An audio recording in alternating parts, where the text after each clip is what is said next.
Assalamualaikum warahmatullahi wabarakatuh. Apa kabar teman-teman semua? Semoga baik-baik saja, sehat-sehat semua. Ketemu lagi dengan channel Relawan Pajak UI. Hari ini saya ditemani sama relawan pajak cilik ini, namanya Deki ya.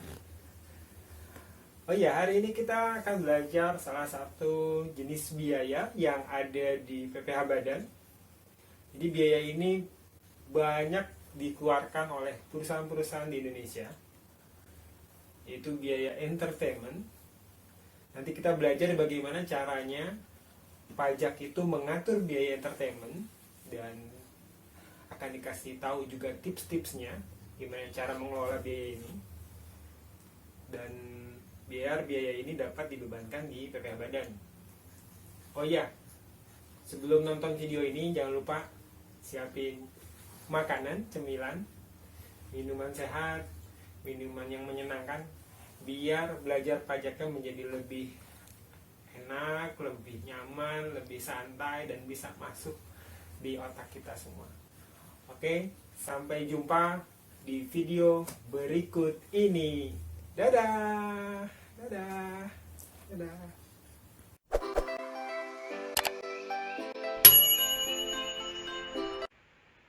Pertama, kita akan bahas ini beberapa topik yang akan kita bahas nih, sub-sub topiknya. Pertama, kita cari dulu definisi entertainment di KBBI, Kamus Besar Bahasa Indonesia. Kita cari di website. Kemudian, kedua, bagaimana aturan pajak mengatur biaya entertainment. Nanti kita lihat di SE 27 tahun 86. Nanti teman-teman yang mau aturan mainnya, saya kasih taruh di description box di channel ini, di video ini. Kemudian ada beberapa hal yang harus diperhatikan, syarat formal, syarat material, dan ada ini clue ya. Ini khusus pihak eksternal. Kemudian saya juga akan kasih tipsnya, beberapa tips ya. Kemudian beberapa kasus-kasus di lapangan, bagaimana nanti kasus di saat pemeriksaan di pengadilan pajak, kemudian kasus yang terjadi di surat deskripsi di Ditjen Pajak nih. Kasus kedua, kasus ketiga saya akan taruh juga di description box-nya.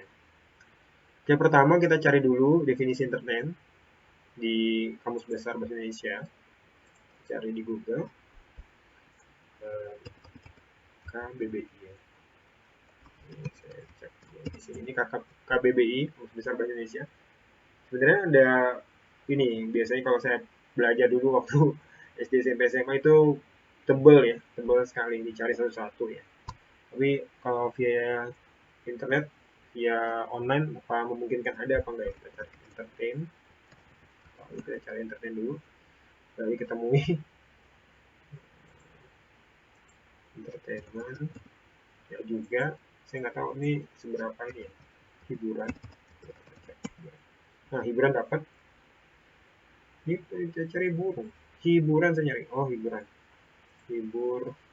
Nah, hiburan ini. Kalau hiburan ada ya, perbuatan yang dapat menghibur hati ya, kesedihan. Tapi kita cek dulu di definisi tempat lain dulu ya. Kita cari definisi entertainment. Ini ada beberapa. Ini dari Blogspot ya. Saya nggak tahu sumbernya dari mana. Ini entertainment adalah segala sesuatu baik yang berbentuk kata-kata, tempat, bentuk maupun perilaku yang dapat menjadi penghibur. Ada lagi ini Pak Wibowo yang pajak, ini kita lewatin. Entertainment ada pertunjukan, ya hiburan. Ini bahasa Inggris ya, dalam bentuk bahasa Inggris ya. Hiburan.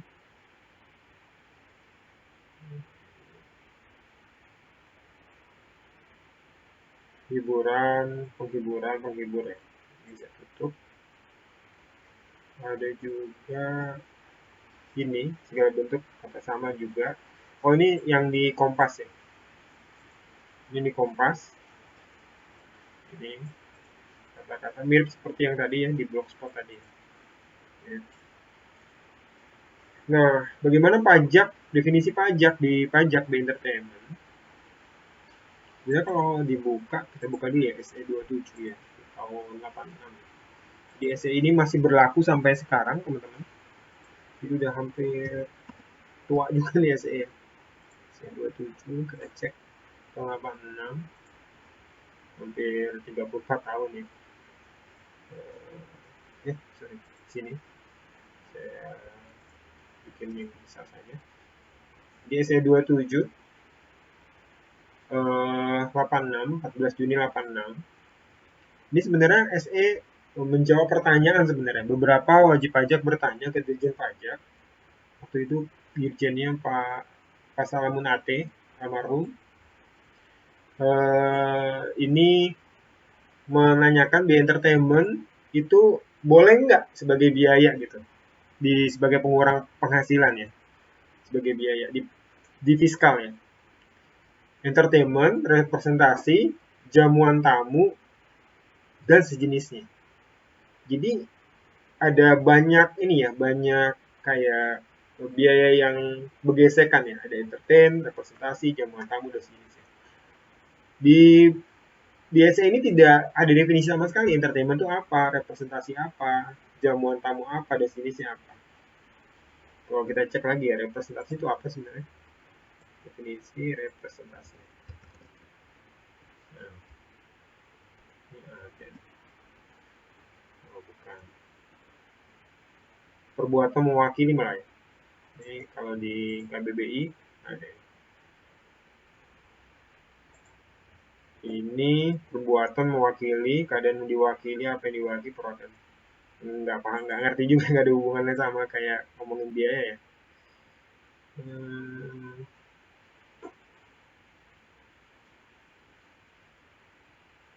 Enggak sih, nggak ada. Jadi cenderungannya lebih ke entertainment, tapi ini nggak tahu ya. Konsepnya, berdasarkan konsep, boleh jadi biaya, boleh, diizinkan. Ya, sampai sekarang tuh masih berlaku. SE ini masih berlaku. Cuman ada beberapa yang harus teman-teman perhatikan. Khususnya kalau saya bahas di sini ada syarat formal dan syarat materialnya. Syarat formalnya itu ada dua ya. Pertama, benar-benar dikeluarkan. Baik mau cash, mau pakai apa, reimburse, atau mau transfer bank, ya atau debit atau kredit, itu whatever itu terserah, boleh, yang penting udah dikeluarkan. Taunya apa? Ada buktinya. Misalkan contoh kita cari ya, misalkan bukti bond bond bond bond makan misalkan. Kita cari image. Nah ini bukti-bukti bond makan ya. Kayak begini-gini nih yang harus kita simpen. Tapi biasanya kalau saya kecenderungannya bond-bond yang ini ya, bond-bond yang resmi ya. Resmi itu artinya memang ada kopnya, ada identitas si penjualnya gitu ya. Kayak gini-gini nih. Nah ini kan makan gurame ya. Mungkin representasinya entertainmentnya sambil mancing gitu ya. Bisa jadi ya. Makan gurame nasi putih kelapa muda. Ini nggak ada yang dijamu nih, makannya cuma satu orang nih kayaknya. Ini bisa nih, karena ini ada ininya, ada logo-logonya dan tanda terimanya. Nah, yang kita hindari seperti ini nih. Ini nggak ada kwitansi, mungkin kepotong di sini, nggak ada kwitansinya. Nggak ada ininya, nggak ada kopnya, maksudnya nggak ada stempelnya juga. Ini juga sama. Nah, yang bagus tuh kayak ini, waduh, ini bukan di luar negeri nih. Kita cari ya misalkan. Nah, ini bukti pembayaran yang bukan. Nah, kayak gini-gini nih. Bonbon kayak gini. Itu yang kemudian harusnya resmi kayak gini. Ada Plaza Senayan ya, Jakarta table nomor berapa, kayak gini lah, kurang lebih kayak gini. Ini yang kita coba angkat ini. Nah kayak gini-gini, mirip masih sama ya. Nah kayak gini, ini memakan relasi. Ini ada Paul Bakery kayak gini lah, model-model kayak gini di Plaza Indonesia gitu. Jadi pertama tadi udah pasti ada biaya yang dikeluarkan. Kedua, syarat formal kedua adalah di ketentuannya harus melampirkan daftar nominatif. Jadi sepanjang kami belajar, daftar nominatif itu ada dua di pajak, entertainment dan promosi. Ya, promosi pun dari tahun 2009 atau 2010 ya. Cuma dua ini. Dan entertainment punya ciri khas sendiri, ada tabelnya sendiri, beda dengan biaya promosi ya. Ada nomor urut, ada tanggal entertain, ada nama tempat, alamat, jenis entertain, terus jumlahnya, dan ada definisi, ada kolom relasi yang di entertain, nama, posisi, nama perusahaan, dan jenis usaha. Nah, kurang lebih kayak gini. Ini nanti nama PT kita, kemudian NPWP perusahaan, daftar nominatifnya, dari nomor, tanggal, tempat, jenis, jumlah, nama, posisi. Kalau yang ini mungkin, menurut saya, yang kasih warna biru ini kita gampang. Gampang tuh artinya di bond itu pasti ketahuan. Ada tanggal, tempat, jenis, jumlah, itu pasti ya ketahuan. Ya. Tapi yang jadi masalah di sini. Jadi masalah. Kenapa jadi masalah?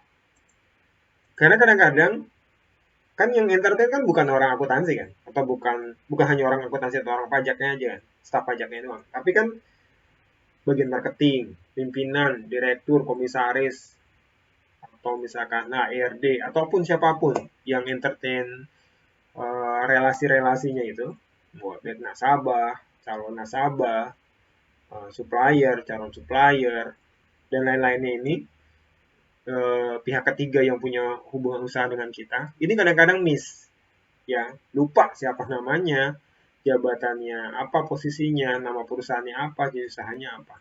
Dan kadang-kadang yang ini yang kemudian tugas, kalau ini mungkin ngambil dari general ledger bisa ya, atau ngambil lihat dari bon aslinya bisa ya. Tapi yang ini nih, ini kan jadi kalau kalau kita ngerjainnya setahun sekali di akhir tahun saja atau misalkan di antara periode Januari sampai April jadi masalah. Kenapa? Karena transaksi setahun gitu. Dan setahun itu kan belum memang belum tentu setiap hari ada entertain, memang. Tapi kan bisa jadi satu hari bisa 3 tempat, 4 tempat, kita nggak tahu. Gitu. Apalagi kalau memang levelnya perusahaannya multinational company, itu yang relasinya jauh lebih banyak gitu dari kita kita yang mungkin yang lokal biasa ya atau PMDN biasa ya. Nah, dapat mungkin nanti ada tipsnya saya kasih tahu gimana caranya mensiasat mengakali caranya biar kita nggak kerja rodi di akhir tahun. Ya, ini nih. Karena saya beberapa kali pengalaman banyak perusahaan-perusahaan yang capeknya luar biasa di sini ya. Ngejar-ngejar buka bon lagi, ngeliatin satu bon-bon lagi, aduh itu capeknya luar biasa. Bagi kalau outnernya sangat banyak ya, ya kan harus bongkar dulu ya, nyari exhibitnya dulu ya. Terus berikutnya adalah yang harus diperhatikan, yang ketiga adalah eksternal. Ini eksternal. Kenapa saya harus menyebut eksternal? Ini yang kemudian yang kadang-kadang sulit atau tidak peka ya beberapa wajib pajaknya. Kan di sini ada ngomong relasi usaha. Jelas banget ini, relasi usaha. Ketika ngomong relasi usaha yang di sini nih, relasi usaha yang di sini, berarti posisinya adalah eksternal, bukan internal. Jadi jangan memasukkan komponen entertainment ini di dalamnya ini adalah atas biaya-biaya yang dikeluarkan untuk kepentingan kantor. Maksudnya untuk kepentingan karyawan sendiri atau misalkan entertain pimpinan sendiri, bukan, tapi relasi usaha. Ya, misalkan tiba-tiba kita outing atau outbound ke puncak atau misalkan ke teater gitu ya. Terus ada biaya entertainmentnya, ada biaya hotelnya. Jangan masukin ke sini. Karena ini posisi hanya untuk eksternal. Ya. Dan ini juga pembelajaran juga ya. Kalau saya bilang pembelajaran juga buat teman-teman di Direktorat Jenderal Pajak. Juga jangan apa ya? Jangan nerima biaya nominatif itu langsung, oh ada daftar nominasinya diterima, enggak. Please, tolong dicek ulang. Ya, dicek ulang satu persatu, dicek ulang. Kenapa harus dicek ulang? Karena bisa jadi wajib pajak itu ngakak-ngakalin. Kita nggak tahu juga. Wah, misalkan ada bon-bon kayak gini dimasukin ke situ, tapi ternyata waktu diminta nggak ada, kan juga bisa kan, bisa memungkinkan kan. Atau misalkan ditanya relasinya mana, ternyata memang tidak ada hubungan sama sekali dengan perusahaan itu. Jadi please dilihat satu persatu, ya. Jadi masing-masing punya check and recheck ya. Wajib pajak harus lapor dengan sesungguhnya, kemudian dicek ulang sama Direktorat Jenderal Pajak sama kantor kantor pajak ya. Jadi saya kecenderungannya adalah ini lebih ke eksternal. Tapi bisa terjadi perdebatan. Tapi kalau kecenderungan dari beberapa teman-teman di wajib pajak dan beberapa teman-teman di kantor pajak lebih kecenderungan ke relasi usaha atau pihak eksternal. Nah ini kan tinggal kita isi ya, nama, posisi, dan keterangan kita bisa isi, misalkan bahas proposal, supply, makanan catering misalkan catering. Misalkan lagi entertain ini perusahaan catering ya buat makan di kantor, atau misalkan apa? Misalkan bahas juga ya, rapat misalkan. Rapat pimpinan dan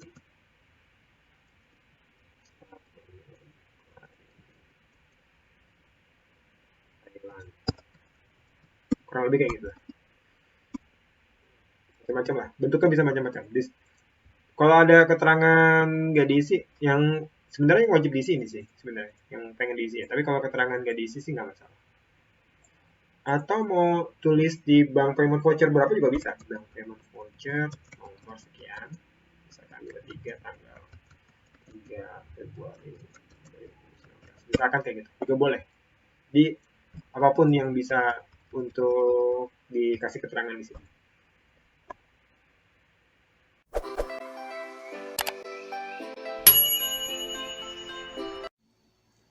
Oke, ini tipsnya ya. Pertama, sedapat mungkin dicicil. Jangan sampai teman-teman ngerjain justru di akhir tahun atau di periode Januari sampai April. Kenapa? Karena kerjaan kita tuh nggak cuma ngerjain daftar nominatif entertainment. Bisa jadi ada daftar nominatif promosi, ada lagi koreksi fiskal, ada lagi penyusutan yang luar biasa banyak. Maka sedapat mungkin dicicil. Kemudian yang kedua adalah upayakan sedapat mungkin menggunakan teknologi yang ada. Maksud saya fasilitas sekarang kan ada Google Form gitu ya. Google Form itu silahkan kalian pakai, kalian gunakan, kalian create, kalian ciptakan, kemudian di-share ke orang-orang, mau dari leader, dari pimpinan, mau sampai yang paling bawah. Mereka tahu kalau misalkan nanti menggunakan biaya entertainment ini, ketika mereka reimburse atau mereka menggunakan biaya ini adalah mereka harus ngisi form itu. Kenapa? Karena ada data-data yang kita nggak tahu, nggak paham. Misalkan contoh kayak relasi tadi, nama perusahaan, nama kliennya, jenis usahanya apa, kita kan nggak bisa. Dan jangan sampai kita justru, maaf, mengarang-arang atau mengada-ngada kegiatan tersebut gitu ya, seolah-olah menciptakan ya udah siapa aja gitu diisi. Jangan sembarangan gitu, jujur aja gitu, harus jujur. Makanya dengan cara jujur ini kita upayakan dari awal kita udah membuat form ini. Kemudian yang ketiga, bukti evidence-nya harus taruh di outner tersendiri. Artinya kalau misalkan teman-teman punya outner, biasanya outner itu ada ininya ya, ada semacam kayak bahunya outner ya. Nah, bahunya outner ini taruh di sini, di outner ini. Outner ini khusus sendiri untuk file-file yang biaya entertainment yang asli. Artinya biasanya kan kadang-kadang teman-teman perlu paham bahwa kalau model apa namanya bahasanya filing gitu ya, model filing Filing itu kan biasanya mainnya di exhibit bank payment voucher apa, cash payment voucher apa dia di owner ya masing-masing ya.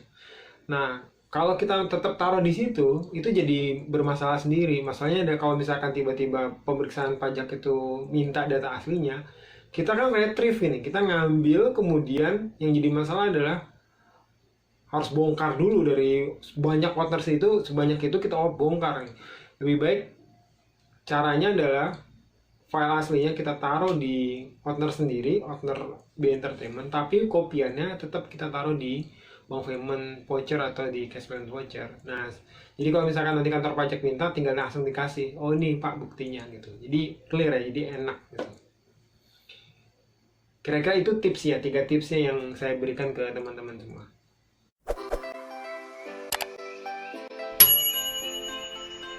Oke, sekarang kita bahas kasus-kasus yang ada di lapangan ya. Ini berdasarkan pengalaman dan berdasarkan studi yang ada selama ini dari teman-teman wajib pajak. Pertama, kalau yang pernah saya hadapin waktu itu kasus pemeriksaan. Jadi waktu pemeriksaan itu kami sudah provide daftar entertainment-nya di SP tahunan PP Badan sesuai dengan ketentuan formal. Yang unik adalah yang terjadi adalah ketika kantor pajak itu meng-cross-check seluruh dokumen fisiknya. Jadi dokumen fisik itu diminta semua, kemudian dicocokin sama daftar nominatifnya. Kemudian ada satu yang kasus yang terjadi adalah ini contohnya ya. Misalkan ini ya, ini contoh data entertainment. Ini saya kasih warna kuning. Jadi di tanggal yang sama ada 3 transaksi dengan nama relasi usaha yang sama. Jadi pajak bilang bahwa Pak, tanggapan si pemeriksa bilang bahwa ini nggak lazim, masa ngentertain kok sehari bisa sampai 3 kali gitu. Padahal sebenarnya lazim-lazim aja, karena di ketentuan di SE-nya itu tidak pernah mengatur batasan berapa kali dalam sehari.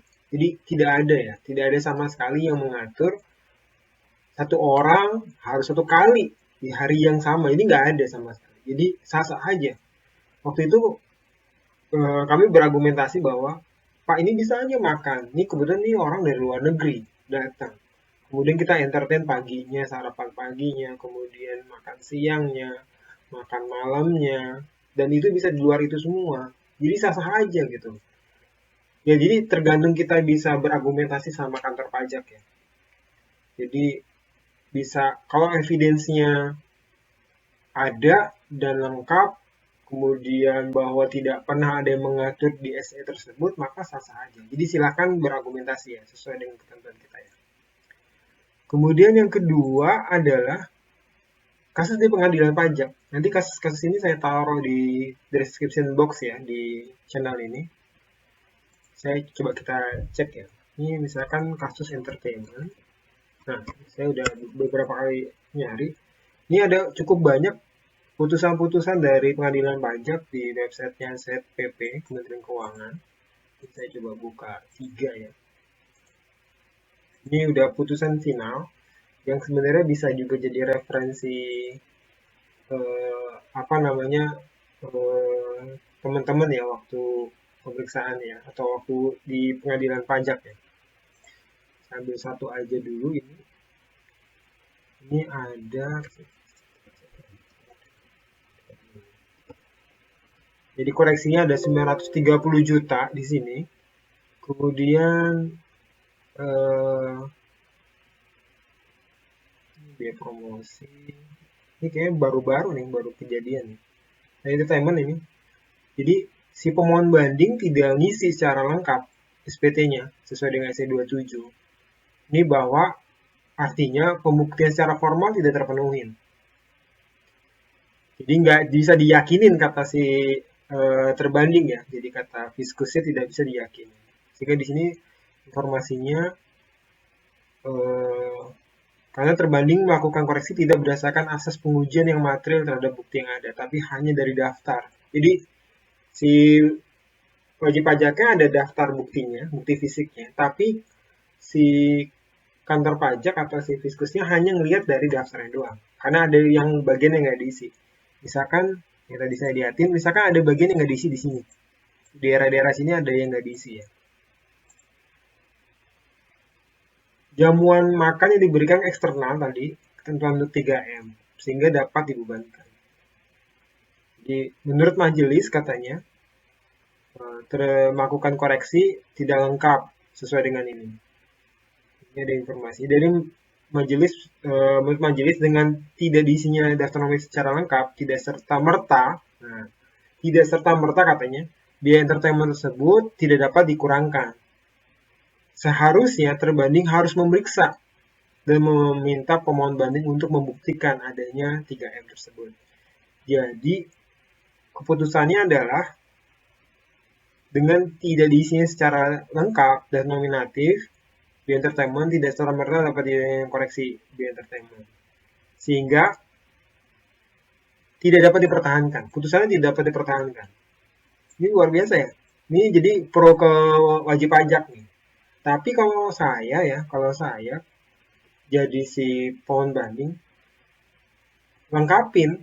Karena justru kalau nggak lengkap jadi ada debat kusir waktu pemeriksaan. Capek sendiri gitu. Udah prosesnya pemeriksaan kalah, keberatan kalah, maju ke banding. Jadi apa time cost-nya terlalu banyak gitu. Jadi lebih baik diselesaikan waktu SPT-nya. Makanya tadi saya bilang lebih baik jangan sampai kejadian lagi seperti ini ya. Nah, ini beberapa ya. Kemudian ada beberapa kasus di surat Dirjen Pajak, ada di S184 tahun 98 dan S334 tahun 2003. Nanti dua peraturan ini juga saya taruh di description box ya buat teman-teman lihat ya. Sekarang kita cari di 184. Oh nih. Ini kayak ruling letter ya. Jadi ruling letter tuh kayak surat private ruling dari wajib pajak minta penegasan ke Direktur Jenderal Pajak. Ya. Ini dia minta penegasan, tidak disebutkan nama wajib pajaknya. Apakah katanya lampiran daftar nominatif wajib dilampirkan di SPT? Dalam hal daftar nominatif tidak dilampirkan, apakah ada sanksi bila bahwa biaya tersebut tidak dapat dibebankan sebagai biaya? Kemudian dalam hal pengeluaran biaya entertainment tersebut dilakukan sebagai biaya, apakah perlu dilakukan pemotongan PP 21? Ya. Jadi hakikatnya katanya sepanjang saudara dapat membuktikan biaya tersebut telah benar-benar dikeluarkan dengan berhubungan dengan 3M, maka boleh dapat dibebankan sebagai biaya. Ya tadi ya mirip seperti yang kasus yang dari pengadilan pajak tadi ya. Yang kedua, daftar nominatif harus dilampirkan di SPT tahunan. Nah, ini ketentuan formalnya. Namun apabila wajib pajak tidak melampirkannya, wajib pajak harus dapat memberikannya pada saat pemeriksaan oleh petugas pajak. Jadi artinya sebenarnya kayak ini dikasih ruang juga sih buat si wajib pajak ngasihnya nanti aja waktu pemeriksaan. Tapi ya kita jangan ngambil kondisi yang longgar ini, lebih baik ya konservatif aja, udah masukin aja di waktu di SPT tahunan PPA Badan.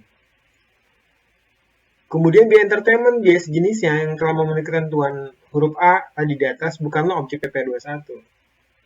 Ya, jadi katanya bukan objek 21 karena memang objek 21 kan ini ya, pembayaran yang penghasilan yang diterima oleh wajib pajak orang pribadi dalam negeri atau luar negeri ya sehubungan dengan pekerjaan, jasa atau kegiatan. Jadi ada hubungan sama sekali. Kemudian yang kedua tadi adalah S334. Mudah-mudahan ada ya di Hortex. 334 tahun 2003. Oke, dapat ya. Di S334 ini 2003 ini bercerita XYZ ini industri farmasi.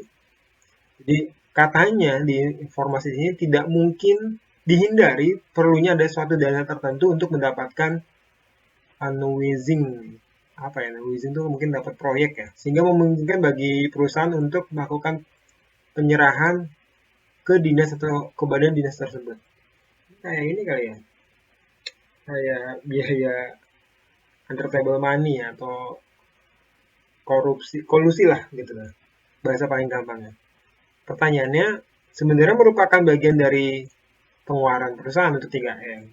Atas biaya yang dikeluarkan tersebut telah dibikin daftar nominatif dan dilampirin di SPT tahunan. Nah, SPT tahunannya tadi salah satu pemeriksaannya adalah koreksi biaya ini katanya. Jadi kantor pajak koreksi biaya ini. Pertanyaannya adalah apakah pemberian kepada PNS sebenarnya merupakan pengeluaran yang semata-mata berkaitan dengan usaha dan sudah dibolehkan nominatif, tidak diperkenankan gitu. Ini kayak ngasih solusi ke PNS, itu boleh nggak? Apakah SE ini masih berlaku apa enggak? Kita lihat jawabannya. Jawabannya adalah sebenarnya biaya representasi jamuan diakui sebagai 3 M sepanjang lazim dan wajar dalam praktek dunia usaha, sesuai dengan adat kebiasaan pedagang yang baik ya, dan dapat dibuktikan. Biaya representasi saudara secara yuridiksi fiskal tidak dapat diakuin. Jadi sogok menyogok itu nggak diakuin ya di fiskal ya. Ya haram juga hukumnya ya, dosa ya. Jadi lebih baik udah yang halal aja lah gitu. Yang ketiga, pengeluaran yang bersifat resmi kepada instansi, dan itu memang penerimaan negara bukan pajak ya, BNPB ya, itu boleh secara yuridiksi.